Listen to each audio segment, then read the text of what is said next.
This is an unexpected survival truth. Step back 40,000 years. Your throat is raw, your water skin has been empty for 3 days, and you've been trailing a herd through the savannah without a single drop to spare.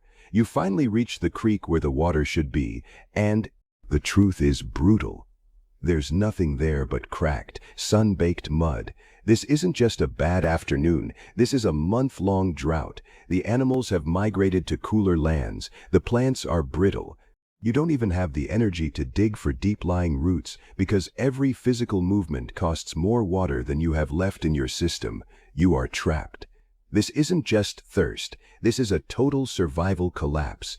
Most people assume our ancestors were just passive victims of the climate, but honestly, it was the exact opposite.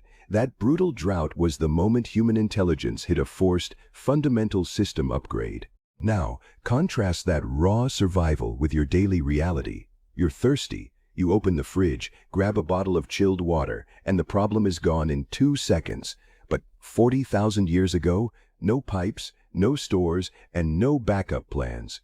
A drought back then wasn't an inconvenience. It was a ticking clock on your life. But here's the kicker. It's exactly that kind of pressure that forced us to develop our most sophisticated survival logic. Let's talk about the geography of survival.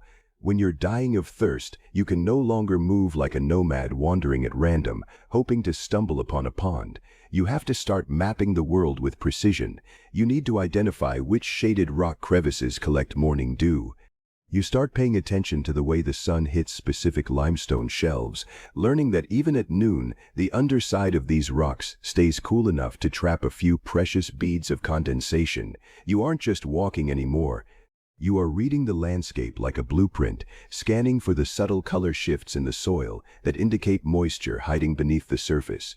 You need to calculate the topography of the land, pinpointing where the moisture gathers even in the heat of midday. You need to master the art of filling discarded ostrich eggshells with water and burying them deep in the sand to stay cool for the coming week. That radical shift toward foresight, that just-in-case planning, is the exact cognitive foundation of what we now call supply chain management. We stopped just reacting to the landscape. We started mastering the logistics of survival. Some anthropologists might argue it was just luck, but I disagree. Luck doesn't create an inventory system out of ostrich eggshells. When you decide to spend precious energy in the heat of a drought to store resources for the weeks ahead, you aren't just surviving, you're engineering the future. But here is the most interesting part, the social side. In the middle of this disaster, humans became, socially speaking, more communicative than ever. The campfire stopped being just a heater, it became a survival library. During those long, dry nights, the elders didn't just tell random fairy tales, they transmitted vital data. They spent hours meticulously describing the specific scent of a drought-resistant tuber or the precise bird call that signals water nearby, turning abstract observations into a rigid, repeatable code.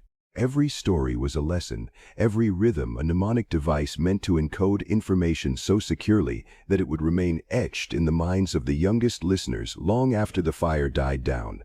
Those stories became a way of storing knowledge.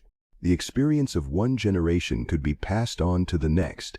Human strength was no longer just about individual ability, it came from a group's ability to share and preserve information. So, when you look at those cracked, desolate landscapes, don't just see a graveyard, see the forge. Drought didn't break our ancestors, it taught them 2 vital lessons: how to anticipate rather than follow, and how to coordinate rather than compete. Every modern system of risk assessment, every complex logistics network, and every strategy we use to manage scarcity, it all traces back to those moments under the scorching sun, where a human being first looked at a dry creek and decided to figure out how to save every single drop.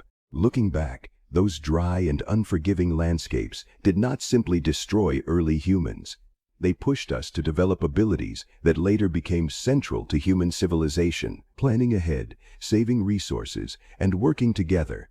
The complex systems we rely on today, logistics, risk management, and long-term planning, all come from a very old idea. Do not only respond to what is happening now.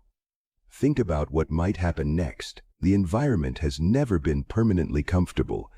What helped humans survive was not just adapting to change, but learning to understand it, anticipate it, and find new ways forward.